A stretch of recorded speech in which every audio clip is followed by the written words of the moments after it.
And should we pass the microphone around so people can hear? Sure. I can try to project from the Okay, please, Joe. So it's funny, you actually talked about, and Klaus mentioned it specifically, like, one of the drawbacks of the democratization of geek mythology is that suddenly so many people know it, but because they don't know it when it was hard and difficult, it's harder for them to be literate about it when they come to people like you and David interview.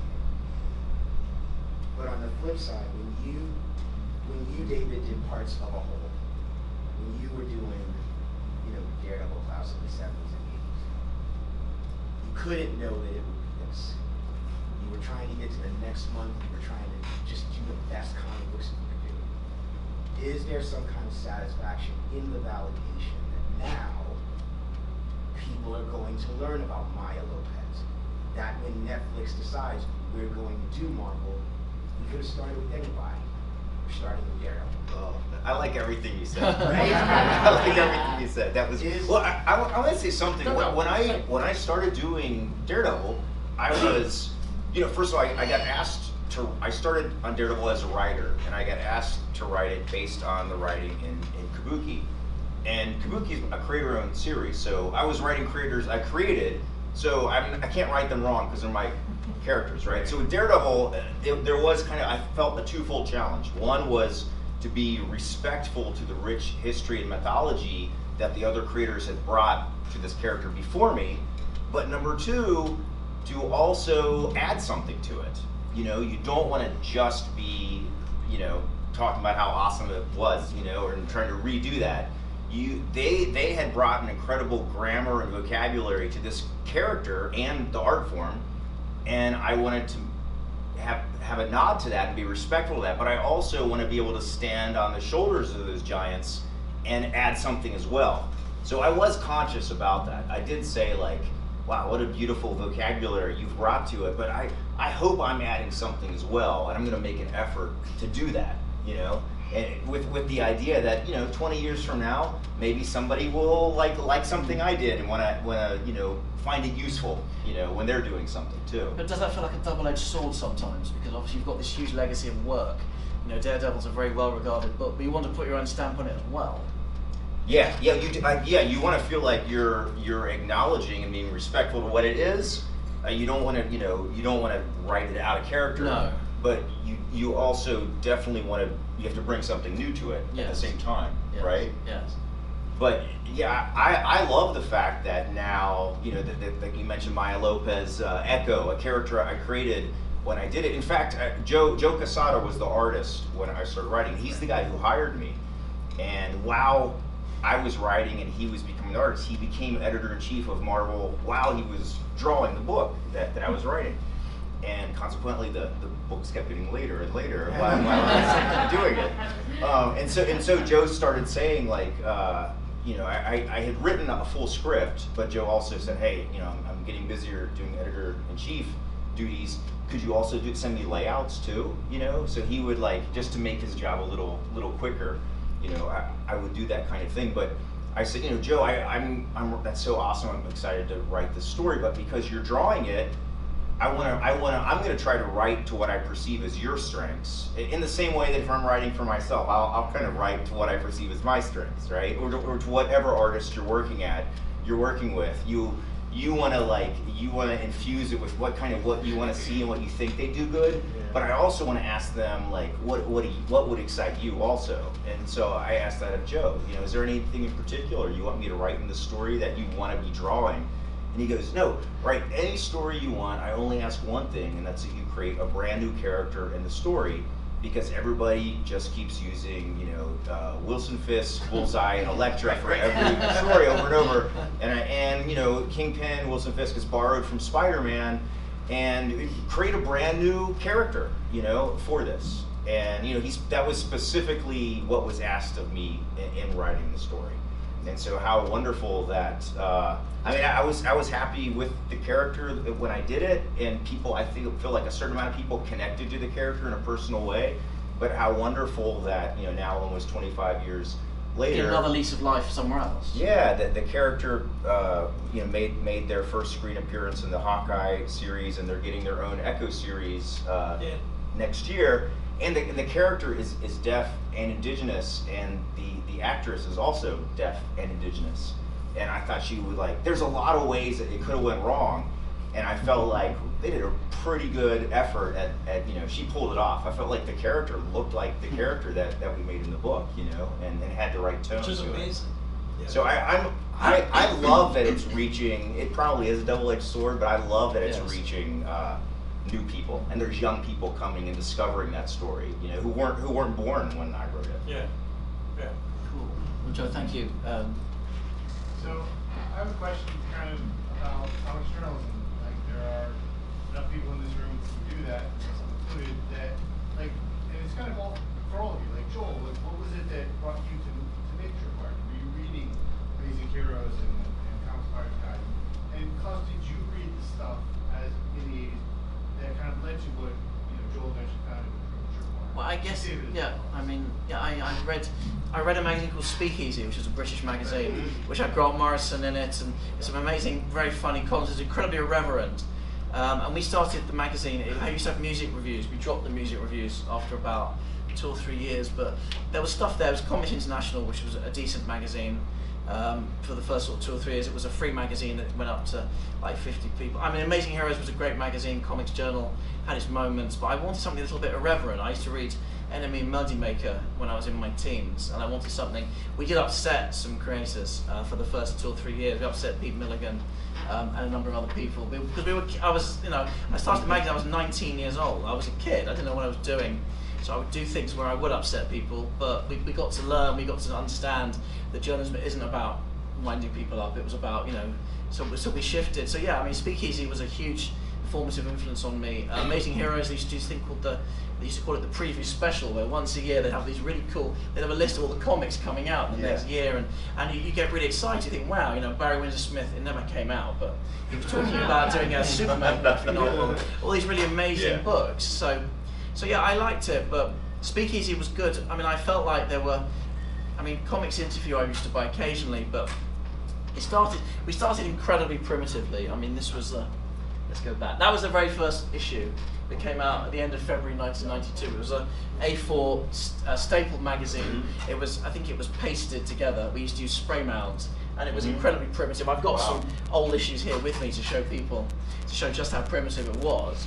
And then it developed over the years, and we got to learn things, and we got to pick up people. We got to pick up a better idea of what journalism should have been. And so as the years, that was Frank Quietly, that was a cover he did specifically for us. It was this 2020 Visions cover, and you can see the development of the magazine, over the years. And the Hellboy was the last one we did, last November. And I've taught myself.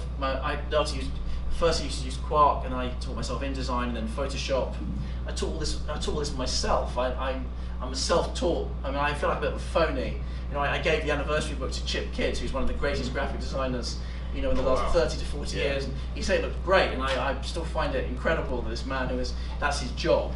And I'm a complete chancer, I feel, when it comes to graphic design. But yeah, in an incredibly long-winded way, I used to read, comic mags, and I felt like there was something lacking. And we approached it from a very kind of British perspective. American mags, Wizards, I thought Wizard was awful. I thought Hero wasn't bad. They were okay, but they were very fanish. They were the people that they would ask the questions, who's stronger, the Hulk, or the Thing. I mean, who cares? I mean, seriously, it's a little bit of fun, it gives you a little bit of enjoyment. What's more interesting, is finding out how these people tick, where these people come from, where the writers and artists come from. And I've always wanted to get under the skin of all the creators we talk to, and I think that's always been a facet of what we've done. And with things like the 2 studio books, and I've actually got a copy of the Master Comics I'm going to throw out to someone if they can answer a question at the end. But that's talking about how people work in their studios. So I got to visit Frank Miller, I got to visit Tim Bradstreet, we interviewed Steve Dillon, who has one with us, some amazing people. And to get into their studio, to get into their headspace, to look at them and go, this is their workspace. And some people have a tiny space, some people like a huge, palatial house, but the work is still phenomenal, and it was what works for them. So, you know, I think, you know, comics journalism, there are people, you know, doing good work. I mean, Rob, I'm going to embarrass him now. Rob, who's in the audience, you know, does very good work covering the world of, you know, genre and comics. There's a few other people who do good work, you know, and and thank you for coming tonight to watch the talk. Hello, Jamie. Question for please. Guys, who's stronger, the Hulk or the Thing? Jamie, I think you're stronger than the Hulk. You're not quite beefy at the moment, so. So yeah, I hope that sort of answered your question. Seriously? No, David. Come on. You know, my favorite question along those lines is, and I get this occasionally, why is Aunt May still alive? You know? Because she's a life model decoy. That's as good a guess as any, you know. You know, there's just kind of like a basic conceit in certain comics. If you start paying attention to the timelines, if you start pulling on that string, I mean, the whole sweater's going to I mean, Superman should be 68, and Batman should be what, 68, and so yeah, Aunt May is either a Skrull or a life model decoy. I think I'm not sure which. We're not getting away from this. Who is stronger? No, Jamie, which Hulk do you mean? Do you mean the Red Hulk, the Green Hulk? The Hulk. Who was the other character? This is the Tripwire talking, not the Wizard talking. Well, yes, exactly. Oh, the Hulk. Klaus, which Hulk? The Red Hulk, the Green Hulk, the Yellow Hulk. The green one. Okay. The one who gets stronger as he gets angry. Jamie, I can answer your question. So there's no limit to the anger. There's no limit to the. Fair enough. To the strength. That's any other questions we don't involve? Yeah. Who's stronger than the Hulk? And I think I'll let this man in for free. Anyway, lady at the front. David, I agree with you that I spent a lot of time reading articles in the back and trying to figure out how do people do things, why do people do things, and thank you very much for your watercolor work because it really opened my eyes to what could be done with watercolor in comics. But Klaus, ripping off of that, I go through your inking book every time before I start a project. I open it up and I remind myself of like all of your tips and tricks in there. What led to you writing that book and putting that book together? Sorry to say that. Your book on inking. Yeah, and what about it? What led to you? What led? You know, I was asked, of course, you know, which that precipitated the whole thing. But I wanted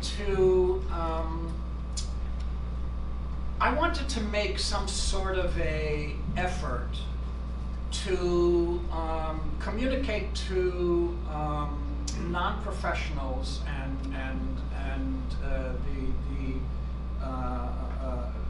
how difficult this medium is and how wonderful this medium is. And so in both cases, the inking book and the penciling book, my goal was to try to impress upon people who don't do this for a living that this medium deserves respect. And I think for the longest time, and it's changed a bit, but for the longest time, comics were considered, of course, I think, like, you know, juvenile literature or something you roll up and put in your back pocket. And I wanted to change that. And what I discovered was, ironically enough, which was a pretty good lesson for me, was that any kind of change that you're successful in manifesting, especially in that direction, can only last for one generation.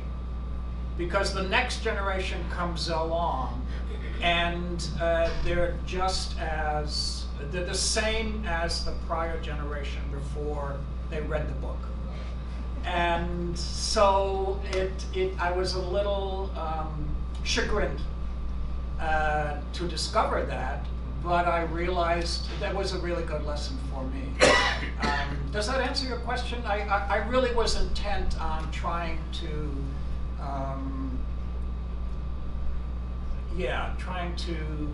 educate, you know, on two different levels. One about inking and penciling, and then one about the medium and how really I find this medium endlessly fascinating. Storytelling, visuals, and I think that it really deserves a lot of respect. It's a very Yeah, it's just it's a David, help me out. What do you think? Now you said it, man. No, what do you think? I What do you think? You did a really good job. Yeah, it took a long And it's still Well, out there, and people are still discovering it, Yeah. like I discovered it, and people are still using it to like teach themselves, Yeah. which if they don't have people to teach them, so you know, it's I- still out there, and like people are learning from it. Right, and I think that was part of my goal for teaching also. My imagination was that you have developed a certain amount of principles over the years, and Yeah. it's an opportunity for you to share them pass basically that with other on. people. and- Right. Yeah, and I will say this as a thank you to you and everyone else who is kind enough to say nice words about the book or about Daredevil or whatever. I am awestruck that at the ability to communicate to you through something that I did 10 years ago or whatever it was. I'm just gobsmacked by that idea. And that Daredevil or Dark Knight or Gothic or Batman Spawn, whatever it is, can reach someone, the penciling book or the inking book, without me being there, is the epitome of visual and literal and communication. It's the epitome of communication, and I am just so humbled by it. I really am. Yeah. Carol, What are you reading now that you recommend? What current? what are you reading now that you recommend? What current books do you recommend? You reading anything, David? I can't. Put you on the spot. Yeah, I can't say that I'm reading some. You're not reading something Spawn? I just did some covers for it. No, I Good can't. for you, by the way. Yeah. Yeah, I can't say I'm doing a lot. I'm not so.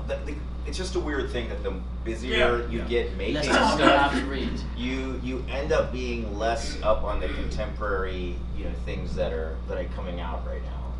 And I'll point out to JP. I'm doing some covers to a book called Ninja Funk.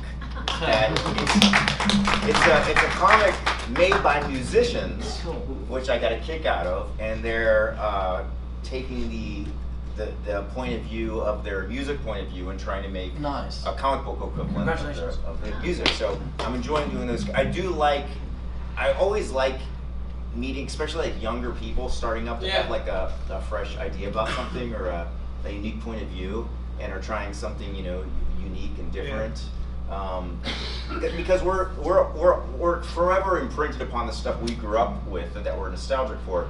But I love always seeing what the newer stuff is too, and someone having a fresh idea on something. I think at a certain point, and check me on this, it isn't the characters that you follow, but it's the people who do the creators, characters, yeah, right? for sure. So I like Tom King. Yeah, I was going to say, I'm actually, reading Strange Adventures Human was a great Target, book, and Human yeah, Target's been a really good book. and he does good work. I like Chip Zdarsky. He wrote a Spider-Man story a couple years ago, a Sandman story that I just thought was wonderful, where the Sandman chose to die on a beach and the wind blew him away like beach sand. I thought it was remarkable writing, drawn by Chris Bachalo.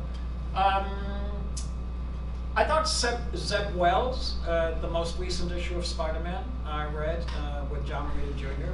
was pretty good. I thought they started hitting their stride. I like a lot of the indie stuff. I'll pick up. I like Boom Studios a lot. I think what Boom is doing is really good work. Solid. They have a really good editorial staff. I've done some workshops for them over Zoom, and I've gotten to know the people there. Really wonderful staff and editor-in-chief, Matt. So there's definitely bright spots. There's definitely good work out there. And I think comics in general is probably more interesting now and healthier than it's been in a long time in terms of creativity. business-wise, I don't know where we're going. Huh. I don't know what the situation is. I don't know what the sales are. But in terms of creativity and different genres and fantasy and horror, I like James Tynion. I think he's a very good writer. I think the Nice House by the Lake is really, really nice work. So there's definitely good stuff out there. You know, that's kind of a fun thing when you do get like some covers or something, and you are able to read the story to kind of like, I do like reading the story to get an idea of like what I can kind of crystallize to put on the cover. I've been doing a lot of cover work lately, and I hadn't read the James Tynion Something Is Killing the Children before. I've been doing a lot of covers for it. And you're right, you know, it's really well, you know, immediately when I read it, I was like, oh, this is gonna be a Netflix series, you know. You can really tell, like, you know, it was it's very good at what he does. You know? It's sort of like almost like a Stephen King-esque quality of, you know, comic book writing or something. It's fun to read something and see that it works. You know, it's really working. And Tynion is definitely in that category.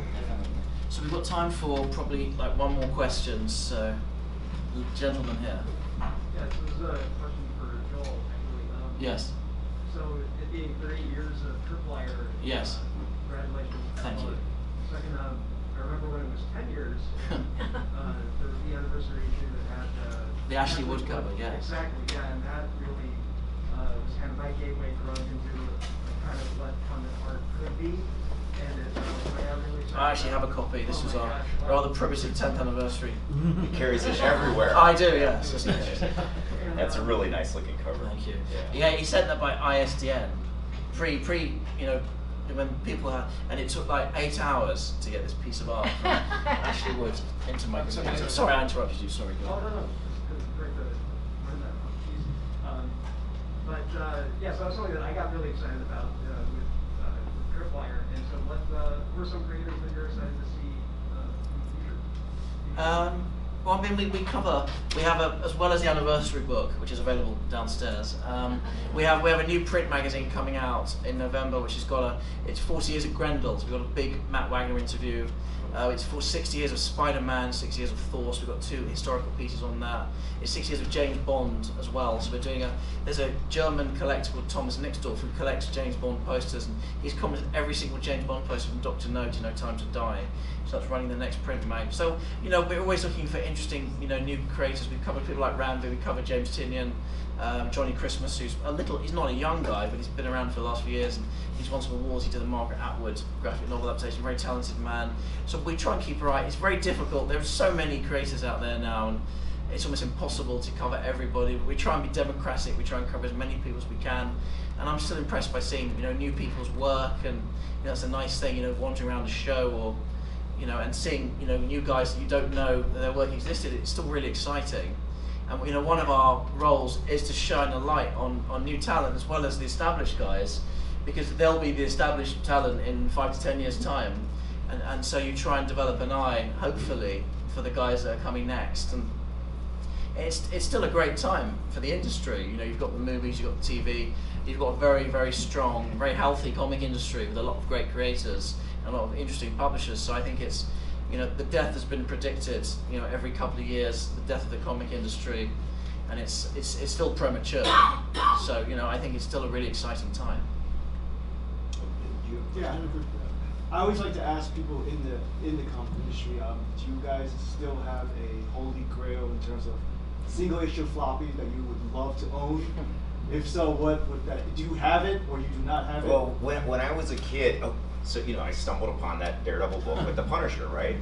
And from then on, I started collecting every appearance of the Punisher when I was a little kid. So I got, you know, I found the Spider-Man 129, and you know, I think I got it for. I think he was trying to get $9 for it at the time, and Did you beat it down to 5? I had I counted my money. And I said I have $7.82, you know, and he sold it to me. You know? Oh, that's that was like 12, you know. So, but it was fun because you know there was no internet, so like you would go to like yard sales, flea markets, you know, like pop-up comic shops and you know hotel rooms and stuff, and you know finding those like all those little gems. You know, that was an incredible time for me. I love that time. And what about you, Klaus? Is there Again, you know, I would say it's not not so much. Well, what comes to mind is when I was like about 8 or 9 or whenever it was. I was sitting in on my front porch, my parents' house, and I read this must have been like 59, 58, it was somewhere around there. And I read the issue where Superman died, you know, like the first time. And I was crying as a kid, and I couldn't. And it was one of those moments where you realize again, wow, this medium has really a power. I mean, I'm sitting on a porch and I'm crying about Superman dying in a comic book, right? But in terms of the Steranko stuff that he did, which I have most of because I grew up, reading that. A lot of, Tim Sale, whom I miss tremendously. We would travel to conventions and meet and have dinners and like we do, we just do. Gather at conventions and Tim and I fell into one night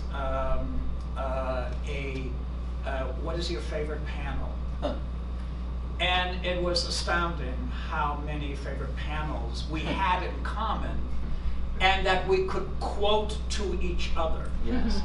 So this again, this medium has such a long-lasting effect on you where 30 years later you can meet somebody and quote panels to each other, which is amazing. And strangely enough, we had a lot of Steranko panels in common, which you wouldn't think that Tim would, knowing his work and his style, that he was an admirer. So what is your favourite comic panel from your spot? Get to pick one.